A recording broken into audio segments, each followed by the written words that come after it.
جناب deputy speaker, کاش ہم اپنے لیڈروں کی مدح سرائی کرنے سے پہلے سب سے پہلے ہم مسلمان ہیں جناب ڈپٹی اسپیکر۔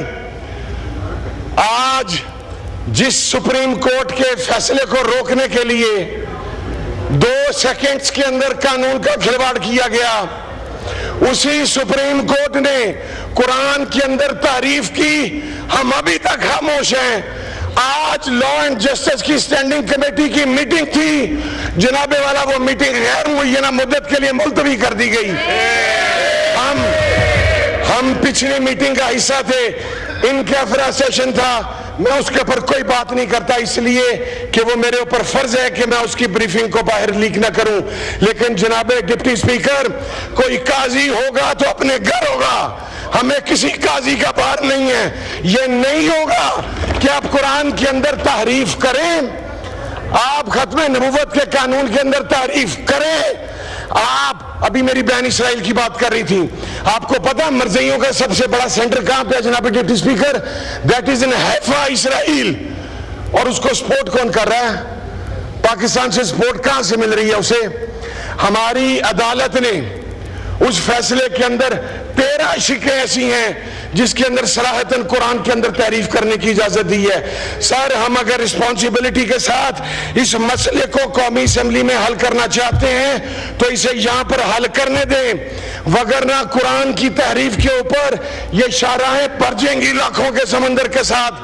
کوئی قاضی صاحب کہتے ہیں، قاضی صاحب قابل احترام ہے، کنٹیمپٹ آف کورٹ ہے۔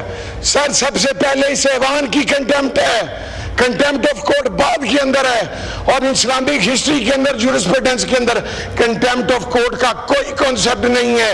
وہ قاضی اگر کسی اور بات پر جواب دے ہے تو وہ اس بات پر بھی جواب دے ہے کہ اس نے قرآن کے اندر تعریف کی ہے، اور اس کے اوپر یہ ہمارے ایوان کے مولانا عبدالغفور حیدری صاحب اتنے سینئر ممبر ہیں، یہ یہاں پر موجود ہیں، علی محمد صاحب میرے بھائی موجود ہیں۔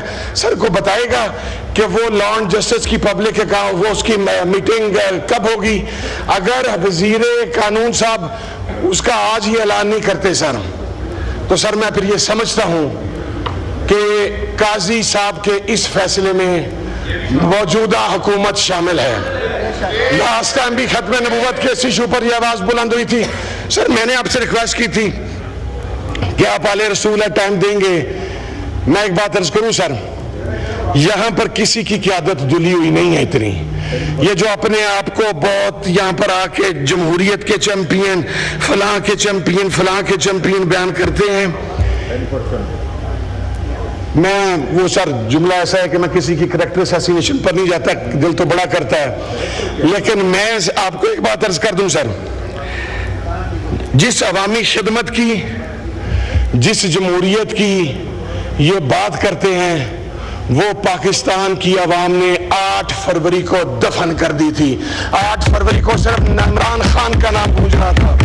سر، قوم صرف عمران خان کے اوپر، آپ گزشتہ روز دیکھیے ثوابی کے اندر جو جلسہ عام ہوا، اس کے اندر لاکھوں کی تعداد میں کلومیٹرز کے اندر عوام کھڑی، وہ یہ چاہتی تھی، وہ یہ چاہتی ہے، وہ یہ چاہتی رہے گی کہ ایکسپائرڈ لیڈرشپ سے اس قوم کی جان چھڑوائی جائے، اور جو قوم کا حقیقی ترجمان ہے وہ یہاں پر لایا جائے۔ اور جناب والا، یہ دوسروں کی عزتیں اور پگڑیاں اچھالنے والے، ہم تو اگر اس سائیڈ پہ اس بینچ سے ہمارے کسی بھی معزز رکن کی گھر کی چادر چار دیواری کی تقدیس کی پامالی ہوگی، سر سب سے پہلے میں کھڑا ہو کے آواز بلند کروں گا۔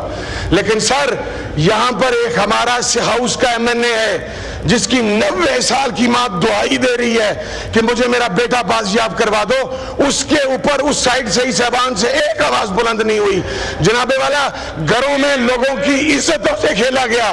وہ میرا بھائی شہریار افریدی بیٹھا ہے، جو سلوک اس کے ساتھ ہوا، کیا اب ہم نے ماؤں بہنوں کے اندر بھی تفریق کر دی ہے کہ تمہاری ماں بہن مقدم ہے، میری ماں بہن مقدم نہیں ہے؟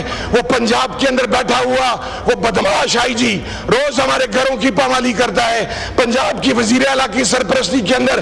جناب والا، میں یہ کہنا چاہتا ہوں کہ اس وقت سے ڈرنا چاہیے جب یہ وقت کا پہیہ بدلے گا، اور اگر نہ بدلا۔ قومی اسمبلی کا اجلاس جاری ہے اور حامد رضا اظہار خیال کر رہے ہیں۔